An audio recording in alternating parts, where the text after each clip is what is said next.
Computer का ये हमारा चैप्टर नंबर 5 का लेक्चर नंबर 2। लेक्चर नंबर जो फर्स्ट है वो एस्टरडे क्लास में आपने देखा होगा, एस्टरडे सेशन में, जिसमें हमने देखा था अबाउट एरे का पार्ट, जिसमें हमने एरे को कंप्लीट किया था एंड विथ एग्जांपल 2-3 एग्जांपल भी मैंने आपको बताए थे एरे के कॉन्सेप्ट के। सो आई होप आपको एरे का पूरा डाउट क्लियर हो गया होगा एरे से रिलेटेड। आज हम देखने वाले हैं वन डायमेंशनल एरे से रिलेटेड आप सभी के वे सभी क्वेश्चंस और डाउट्स वन डायमेंशनल एरे से रिलेटेड आज की क्लास को देखने के बाद 100% कंप्लीट हो जाएंगे, डाउट्स सॉल्व हो जाएंगे। ठीक है। सो वन डायमेंशनल एरे क्या होता है, सबसे पहले वो समझते हैं हम। सो वन डायमेंशनल एरे जो होता है एक प्रकार का डेटा संरचना है, या फिर इंग्लिश में बोलते हैं डेटा स्ट्रक्चर है, जिसमें आप एक ही प्रकार के डेटा को संग्रहित कर सकते हैं। ठीक है। सिंगल डायमेंशनल एरे में आप एक ही प्रकार के डेटा को, ठीक है, थोड़ा सा आप अच्छे से समझना कॉन्सेप्ट को, आप एक ही प्रकार के डेटा को संग्रहित कर सकते हो जो एक या एक से अधिक आइटम्स का समूह होता है। ठीक है। वैल्यू एरे के अंदर हम लोग जो वैल्यू जो है स्टोर करते हैं उसको ही आइटम्स बोलते हैं। ठीक है। और इन्हें एक ही नाम से संदर्भित किया जाता है। यह एक सीधा रूप से क्रमबद्ध सूची होती है, सिस्टमैटिक रूप में जो होता है लिस्ट होता है, जिसमें प्रत्येक आइटम्स का एक स्थान होता है और एक पोजीशन होता है। ठीक है। इंडेक्स का कॉन्सेप्ट इसमें भी है। जैसे देखो, एक वन डायमेंशनल एरे का एक एग्जांपल आपको यहाँ पे दिया गया है। आई होप आपको सबसे पहले तो डिफिनेशन समझ में आ गया होगा, कॉन्सेप्ट समझ में आ गया होगा वन डायमेंशनल एरे का। वन डायमेंशनल एरे क्या होता है, एक प्रकार का डेटा संरचना होता है, एक प्रकार का डेटा स्ट्रक्चर होता है, जिसमें आप क्या कर सकते हो, एक ही प्रकार के डेटा को संग्रहित कर सकते हो, एक ही प्रकार के डेटा को, जो एक से अधिक आइटम्स का ग्रुप होता है और इन्हें एक ही नाम से हम लोग संदर्भित करते हैं। यह एक क्या होता है, सिस्टमैटिक लिस्ट होता है, जिसमें प्रत्येक जो आइटम्स होते हैं उनका एक निश्चित स्थान होता है, स्थिति होती है। एक छोटा सा एग्जांपल आपको यहाँ पे दिया गया है, छोटा सा एक प्रोग्राम के थ्रू समझाया गया है वन डायमेंशनल एरे को। जैसे एक हमारा एरे है मार्क्स। ठीक है। मार्क्स नाम का एक एरे बनाया गया है, जिसमें हमने क्या किया है, इंटीजर टाइप के, ये क्या है, जो डेटा इसमें जो आइटम्स हैं वो किस प्रकार के हैं, वो इंटीजर टाइप के हैं। सब क्या है, सब इंटीजर टाइप के हैं। इंटीजर क्या होता है, नंबर होता है। ठीक है। अगर आपने डेटा टाइप को मिस किया है टॉपिक को, तो जा करके प्लेलिस्ट में से ज़रूर से वॉच कर लेना। कंप्यूटर के 1 से लेकर के 4 तक के जो चैप्टर हैं यूनिट नंबर 1, उसके आपके एक एक टॉपिक का सोल्यूशन कॉन्सेप्ट अच्छे से समझाया गया है। तो अगर आपने नहीं देखा है तो देख लीजिएगा। ठीक है। सो ये क्या है, ये हमारा एरे का नाम है मार्क्स, और इसके अंदर ये क्या है, आइटम्स हैं। अब इनका जो इंडेक्स नंबर है वो कितना है, 0 है, 1 है, 2 है, 3 है एंड 4 है। जो हमारा इंडेक्स नंबर है वो इसकी स्थिति को बताता है, पोजीशन को बताता है। ठीक है। ये हमारा 85 जो आइटम है इसका पोजीशन क्या है, 0 है। 90 जो आइटम है उसका पोजीशन क्या है, 1 है। ठीक है। अब देखो आगे इसमें क्या किया गया है, जब अगर मान लो इसको प्रिंट करना है तो हम लोग क्या करेंगे, प्रिंट करने के लिए बहुत सिंपल सा आप सभी को पता है, प्रिंट का हम लोग यूज़ करते हैं। कुछ भी हमको प्रिंट करना है उसके अंदर हम लोग क्या करेंगे, जो प्रिंट करना है उसको हम लोग वैल्यू को असाइन करते हैं, पास करते हैं। तो हमको क्या प्रिंट करना है, हमको प्रिंट करना है इस एरे को। तो इस एरे का जो नाम है वो क्या है, मार्क्स है। तो इसके लिए हम लोग यहाँ पे मार्क्स को प्रिंट करेंगे, तो ये पूरा जो डेटा है, पूरे आइटम्स जो हैं वो प्रिंट हो जाएंगे, 85, 90, 78 एंड 92 एंड 88। ठीक है। सो ये होता है हमारा वन डायमेंशनल एरे, और ये है वन डायमेंशनल एरे का एग्जांपल। अभी आपको अगर कोई भी चीज़, कोई भी कॉन्सेप्ट थोड़ा कम समझ में आ रहा है तो आप उसको टाइम दीजिए। ठीक है। धीरे धीरे, क्योंकि देखो यूनिट नंबर जो फर्स्ट है ना वो बहुत ही इजी है, यूनिट नंबर जो सेकंड है वो मॉडरेट है, यूनिट नंबर जब थर्ड आएगा वो आपका सबसे जो आप कह लो क्रिटिकल है इस पूरे आपके सिलेबस में, वही है।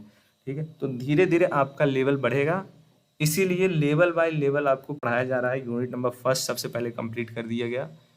यूनिट नंबर फर्स्ट बहुत ही इजी है, अच्छा है, उसमें टॉपिक सब कुछ इजी है। यूनिट नंबर सेकंड जब वो स्टार्ट होता है तो थोड़ी थोड़ी चीज़ें आपको और क्रिटिकल देखने को मिलती हैं। ऐसे ऐसे आपके जो लेवल्स हैं वो इंक्रीज होते रहेंगे, बट कॉन्सेप्ट सब कुछ अच्छा है। एरे का डिक्लेरेशन क्या होता है, हम लोग एरे को डिक्लेयर कैसे करते हैं। ठीक है। एरे का डिक्लेरेशन या फिर डिक्लेरेशन ऑफ एरे को हिंदी में एरे की सूची की घोषणा भी कहते हैं, इसका मतलब ये होता है किसी प्रकार के ग्रुप या फिर लिस्ट को प्रकट करने के लिए डिक्लेयर करने को कैसे हम लोग डिक्लेयर करेंगे। यदि किसी भी प्रोग्रामिंग भाषा में जैसे कि सी में, सी प्लस प्लस में, जावा में आदि में एक वेरिएबल है या फिर ऑब्जेक्ट को एक लिस्ट में डिक्लेयर जो है परिभाषित किया गया है, इसका ये क्या होता है, एक प्रकार का तरीका होता है।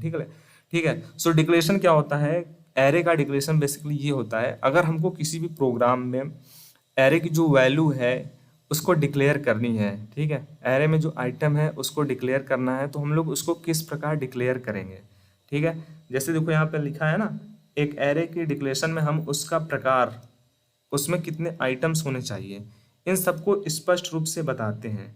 ठीक है, जैसे हमने कोई एरे बनाया तो उसकी क्या टाइप्स होनी चाहिए, सबसे पहले उसका डेटा टाइप क्या होना चाहिए, बेसिकली इंटीजर, फ्लोट, नंबर, क्या होना चाहिए वो। ठीक है, इंटीजर, फ्लोट, कैरेक्टर, स्ट्रिंग, किस प्रकार का होना चाहिए, सबसे पहले वो हम डिफाइन करते हैं। डिक्लेयर करने से पहले ये सब वर्क किया जाता है, कितने नंबर ऑफ आइटम्स उसमें कितने हैं रहने चाहिए वो हम बताते हैं। ये सब वर्क किसमें होता है, ये सब वर्क आता है हमारा किसमें, डिक्लेरेशन का पार्ट में आता है। ठीक है, जैसे एक नीचे एग्जाम्पल आपको बताया गया है, वो किस चीज़ का एग्जाम्पल है, एरे के डिक्लेरेशन का ही एग्जाम्पल है, जिसमें आपको सब कुछ स्टेप बाय स्टेप चीज़ें देखने को मिलेंगी। अगर आप चाहें तो जूम कर सकते हैं, थोड़े से लेटर यहाँ पे स्मॉल देखने को मिलेंगे। ये क्या है हमारा, ये प्रोग्राम का हमारा हेडर फाइल है, जिसमें सभी लाइब्रेरीज प्रीडिफाइंड वो रहती हैं। ठीक है, इंटीजर मेन फंक्शन यहाँ पे स्टार्ट हो रहा है। अब देखो ये होता है डिक्लेरेशन स्टार्ट। ठीक है, डिक्लेरेशन यहाँ पे ही स्टार्ट हो रहा है। देखो इंटीजर डेटा टाइप है, नंबर यहाँ पे एरे का नाम है, और यहाँ पे 5 है। ठीक है, मतलब ये जो एरे की लिमिट है वो कितनी है, 5 है, इसके अंदर 5 ही नंबर्स स्टोर किए जा सकते हैं। ठीक है, जो एरे का जो लिमिटेशन है वो कितना है, 5 है, या फिर कह लें जो एरे में नंबर ऑफ आइटम्स रहे हैं वो कितने हैं, 5 आइटम्स रह सकते हैं। यहाँ पे नंबर क्या है, एक साधारित आकार की सारणी है जिसमें 5 पूर्णांकों को स्टोर करने की क्षमता है। ठीक है, सो देखो यहाँ पे क्या दिखाया गया है आपको, इंटीजर डेटा टाइप का, इंटीजर क्या है, डेटा टाइप, डेटा का टाइप, मतलब इसके अंदर जो डेटा रहेगा वो क्या रहेगा, नंबर रहेगा, कैरेक्टर वगैरह ये सब कुछ नहीं रहेंगे। ठीक है, इंटीजर डेटा टाइप डिक्लेयर कर दिया गया। अब आगे क्या लिखा गया है, ये लिखा गया है नंबर्स। नंबर्स यहाँ पे हमको क्या बता रहा है, नंबर्स है हमारा एरे, एरे का नेम। ठीक है, उसके आगे ये जो ब्रैकेट में हमने देखा यहाँ पे 5 है, वो क्या है, 5 है इसका लिमिटेशन। ठीक है, इससे ज़्यादा इसका लिमिट नहीं है, इस एरे में हम लोग 5 नंबर को ही स्टोर कर सकते हैं, 5 से ज़्यादा नंबर को हम लोग स्टोर नहीं कर सकते हैं। ठीक है, ये क्या हो, ये जो प्रोसेस है तीनों, ये डिक्लेरेशन का ही पार्ट होता है। ठीक है, ये जो पार्ट है, ये जो प्रोसेस है वो डिक्लेरेशन का ही है, इसीलिए डिक्लेरेशन, इनिशियलाइजेशन, ये सब चीज़ें आपको बहुत अच्छे से समझनी चाहिए। ये आपको यूनिट फर्स्ट में ही था, यूनिट फर्स्ट में भी था डिक्लेरेशन का पार्ट। तो डिक्लेरेशन क्या होता है, जब हम कोई भी प्रोग्राम लिखते हैं तो उसको हम लोग कैसे लिखते हैं, स्टेप बाय स्टेप उसको समझना, उसका पूरा process step by step declaration के अंतर्गत आता है।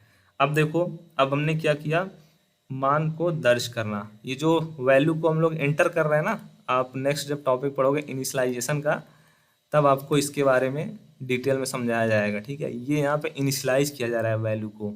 ठीक है, मतलब वैल्यू को उसमें क्या किया जा रहा है, वैल्यू के मान को रखा जा रहा है। ठीक है, जैसे देखो हमारा क्या है, नंबर एरे नेम है 0। ठीक है, सो 0 में हमने 10 को असाइन कर दिया, 1 में हमने 20 को असाइन कर दिया, 2 में हमने 30 को, 3 में हमने 40 को, 4 में हमने 50 को। ये सभी क्या है, 10, 20, 30, 40, 50, ये सभी एलिमेंट्स हैं। ठीक है, एलिमेंट्स हैं, किसके एलिमेंट्स हैं, नंबर्स नाम का जो एरे बनाया गया है उसका एलिमेंट्स है ये सब। 10, 20, 30, 40, 50, ये सब क्या है, एलिमेंट्स हैं, किसके हैं, नंबर्स नाम का जो हमने एरे बनाया हुआ है उसके ही ये सब क्या है, एलिमेंट्स हैं।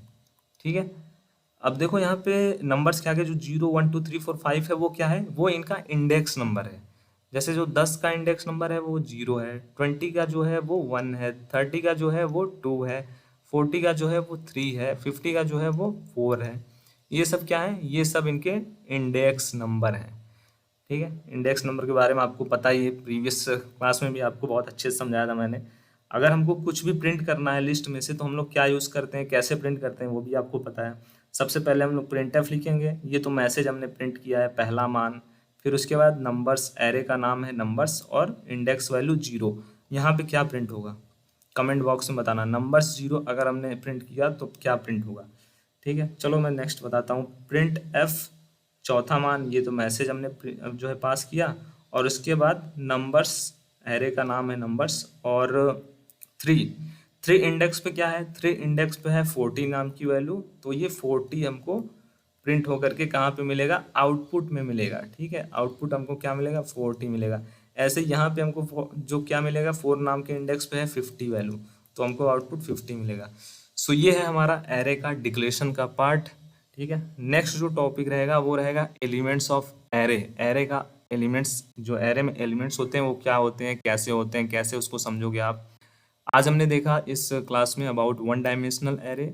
बेसिकली क्या होता है, एरे के ही रिलेटेबल होता है वन डायमेंशनल एरे। ठीक है, और इसका हमने आपको थोड़ा बहुत एग्जांपल भी देखा, बताया है अच्छे से।